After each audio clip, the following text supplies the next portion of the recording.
pessoal, neste vídeo nós vamos saber um pouco da mitologia nórdica, como que na verdade o vídeo é mais focado na criação do mundo na visão da mitologia nórdica, como que esse povo pensava, pelo amor de Deus. Então vamos lá pessoal, como que vocês estão? Boa noite, vocês estão bem? Como é que vocês estão? Então pessoal, antes de começar o vídeo de verdade, não vou deixar de pedir aquele grande like, se inscrevam no canal para ajudar a gente, beleza? Então vamos lá pessoal, vamos saber como que é a criação do mundo na visão dos nórdicos. Hoje minha colinha está aqui nas minhas mãos, beleza? Então vamos lá, pessoal, como que era a visão dos nórdicos na criação do mundo, né, do universo, vamos dizer assim? Assim, o surgimento é um pouco repentino, parece que não tem muito aqui, assim, um começo de verdade, mas vamos dizer assim, num lugar desconhecido do universo existia um ambiente, um lugar onde era frio, né? E lá vivia somente um gigante. Esse, na verdade, é o primeiro personagem que aparece na história nórdica, né? Porque, para quem me acompanha no Insta, eu estou lendo este livro, Mitos e Sagas Nórdicos. E aqui comecei pelo primeiro livro, óbvio, e tá falando da criação, aí vai falar de cada um deus, mas enfim, vou focar aqui na criação, na visão deles. Então esse gigante vivia sozinho nessa terra desconhecida no universo, e essa terra era fria, e ele era um gigante. Sabendo que nessa criação existiam 3 clãs, os Aesir, os Vanir e os gigantes. Esse era o caso dos gigantes, do gigante, chamado Ymir. Este gigante vivia nessa terra fria, que não tinha alimento, e repentinamente também surgiu uma vaca chamada Audiumla. Essa vaca disponibilizava alimento, né? Ele literalmente mamava na vaca para viver, porque não tinha alimento. Mas afinal de contas, como é que a vaca se alimentava, né? Então a vaca ela se alimentava lambendo pedras de sal que tinha naquele lugar e pedras de gelo, porque eram as únicas coisas que tinham nesse mundo. Porém, como que Ymir ia se reproduzir, sair mais novos seres, novos gigantes, vamos dizer assim, se ele era sozinho? Pois bem, Ymir era um ser hermafrodita, ou seja, ele se reproduzia com ele mesmo. E assim, ao longo dos anos, ele foi aumentando a sua população.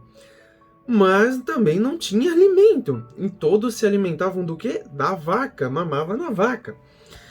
E a vaca continuava lambendo pedras de sal e pedras de gelo. Até que um dia, no primeiro dia, que ela foi lamber uma pedra, ela deu uma lambida tão forte que surgiu longos cabelos compridos. Longos cabelos compridos, né? Que bizarro. Longos cabelos lindos, vamos dizer assim, ondulados. E no segundo dia, ela deu mais uma lambidona e surgiu mais uma forma, ou seja, estava se construindo um ser. No terceiro dia já deu para ver totalmente, era um ser. Dali nasceu o primeiro deus, Aesir, existente nesse universo, chamado Búri. Búri sabia que essa diferença de clãs tinha sua distinção e ele fazia parte do quê? Do clã dos Aesir, ou seja, o clã da luz, né? Vamos dizer assim, do bem. E os gigantes, na verdade, eram da escuridão, do mal. Então ele já sabia, ele já nasceu, ele foi criado dessa forma, sabendo essa diferença. Búri teve o seu filho, né? Porque ele também era um ser hermafrodita. E ele já teve um filho, chamado Bor. E assim foram criando outros deuses. E de um tempo, eles foram criando o quê? Conflitos, porque eles já sabiam que deuses e gigantes não podiam viver no mesmo lugar. Porque eles já sabiam que cada um fazia a diferença de bem e mal, escuridão e luz. Beleza? Nessa guerra super sangrenta que eles travavam depois dos clãs já estarem um pouco mais formados, e enfim, aconteceu muita coisa. Sem contar que assim, esse Búri deu origem a Odin. Ele é o pai de Odin, beleza? Então, ele deu Odin, Vili e Ve. Odin significa, na verdade, na língua deles, espírito. Vili, vontade. E Ve, piedoso. Esses três principais deuses e muito poderosos foram os que cravaram, na verdade, a guerra entre deuses e gigantes. Claramente, depois de muito tempo guerreando, os deuses conseguiram a vitória. Mataram Ymir, que era um gigante absurdo. E aí eles pensaram, vamos criar um outro lugar, um outro ambiente, um lar, vamos dizer assim, mas que não seriam deles exatamente, mas seriam de outros seres, ou seja, nós.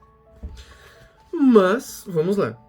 E eles chamaram esse lugar de Midgard. Mas como Midgard foi criada, sei lá, eles bateram uma varinha lá mágica e criou Midgard, que na verdade é a Terra? Não. A mitologia diz que com o sangue de Ymir foram criados os oceanos, os lagos, os riachos. Seus músculos foram criados a própria Terra. Seus dentes foram criados pedras e pedregulhos. Seus cabelos ondulados foram criados plantas e árvores. Então, ou seja, tudo foi aproveitado do gigante. Ossos foram feitos montanhas.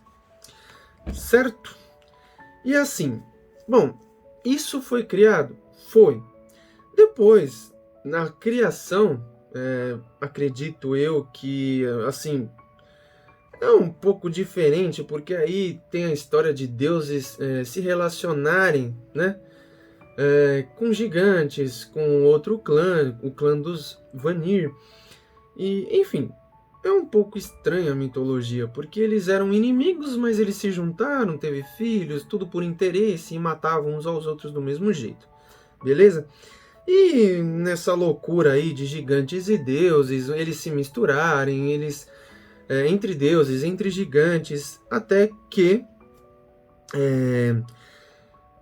eles olharam em volta e gigantes tiveram alguns filhos. Na verdade, foram os filhos que não exatamente foram da escuridão, mas como deuses, na mitologia, os deuses eram meio que o todo, né? Eles mandavam, vamos dizer assim.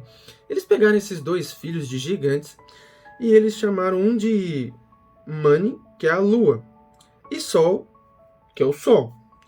Eles deram uma tarefa infinita, absurda, que eles sempre tinham que fazer uma tarefa a cada dia. Ou seja, em suas lindas carruagens com corcéis maravilhosos, eles trariam a lua e o sol. Essa é a função dos caras, meu. É um negócio bem, assim, bruto e, sei lá, um pouco óbvio, sei lá.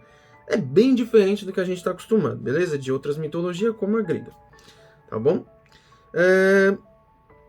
E também, lógico, a lua, o sol, veio o dia e a noite, obviamente, mas não eram deuses.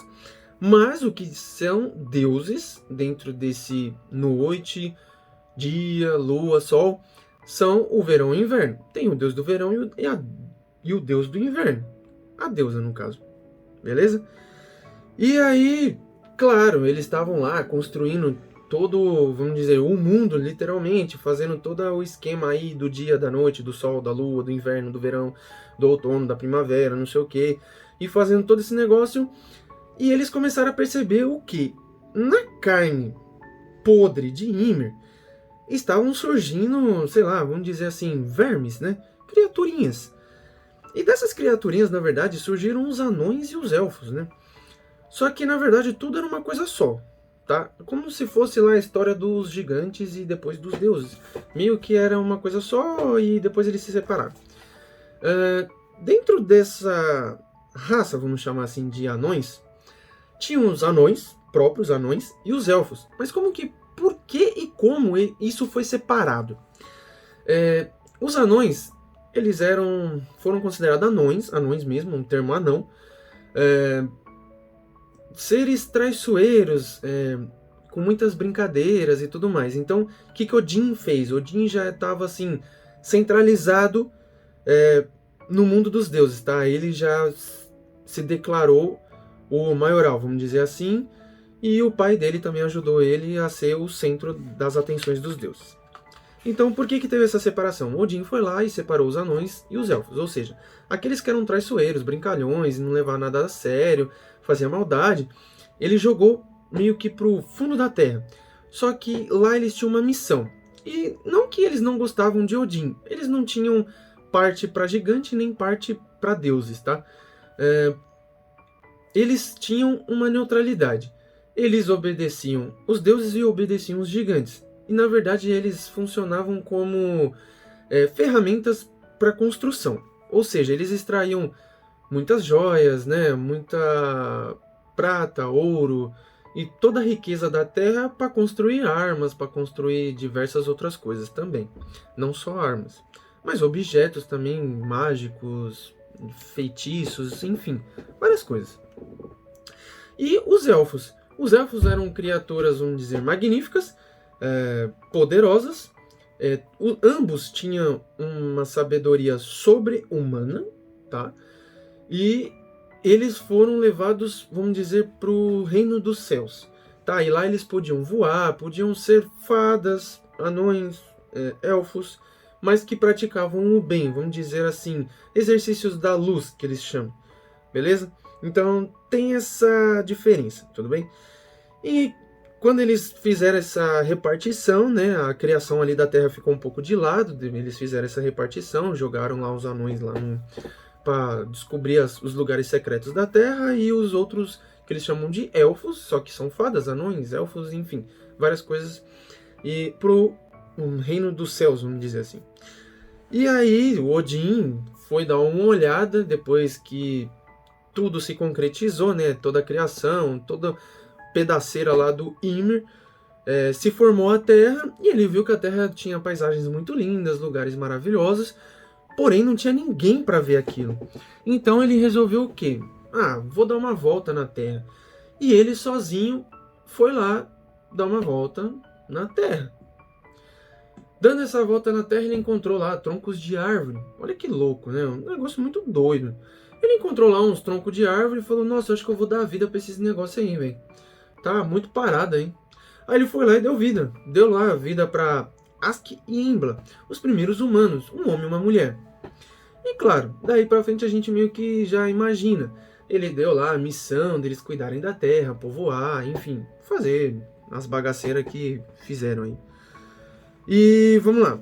Dentro dessa criação, os cabelos ondulados de Ymir teve uma criação a uma árvore mágica, a Yggdrasil. Era uma árvore monstruosa, praticamente um portal. Ela funcionava praticamente como um portal. E nessa árvore se reuniam os deuses na base dela para fazerem reunião, festa, enfim, diversas outras coisas. E nessa árvore, ela na verdade dava para 3 poços que eles chamam, mas são os oceanos, né?